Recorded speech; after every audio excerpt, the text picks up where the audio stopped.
Hi, Steve Backlund here from Igniting Hope Ministries. I want to share part 2 of 10 lies not to believe in this election season. Now, many of you are familiar with our teaching of let's just laugh at that, of laughing at lies. And I'm going to just do a little chuckle, and you can join me after you hear these 5 lies today. So here is number 6.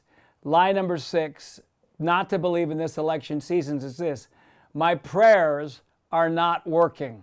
Now, that's, one of the things about faith. Faith believes and then sees. And so, one of the things that the Lord wants to stir up in our lives right now in this season is to actually believe our prayers are working. Here's the truth. Those who believe their prayers are working, their prayers are working. Those who don't believe their prayers are working, their prayers probably aren't working. So we break off the lie that we only believe our prayers are working when we see something happening. And I say this, the Lord even right now is releasing a gift of faith over you to actually believe. In thanksgiving, when we add thanksgiving into our prayers, it moves us from begging into faith. Lie number 7, the devil is winning.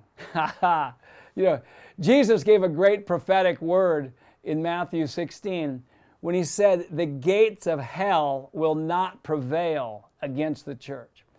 And even though we may not see the victory of the Lord, and I just know personally, just so many testimonies of God raising people up. And there's people in Washington, D.C. There's people assigned to politicians. There's people in business. There's people in Hollywood, strategic people who are making a difference right now.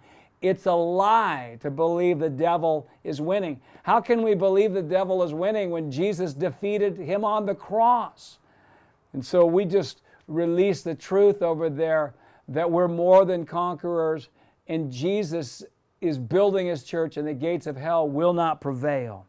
Lie number 8 is I must negatively label people that I disagree with. It's always a dangerous thing to label people. It's always a dangerous thing because what that does is that disempowers our relationship. It disempowers our influence. And I noticed something that Jesus did on the cross and that Stephen did in Acts chapter 7 when he was stoned. They both released intentional forgiveness. Jesus, one of his last words was this: Father, forgive them, for they know not what they're doing. Stephen, when he was just about ready to die, he released these words. He says, Father, lay not this charge against them. He forgave. And I believe it was strategic because here's what I believe. Intentional forgiveness creates open heavens over people so that God can touch them in a powerful way.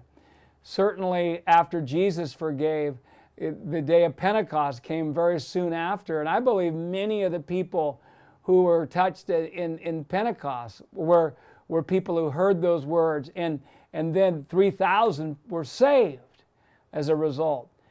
The Apostle Paul, who was known as Saul then, was present when Stephen released his words of forgiveness.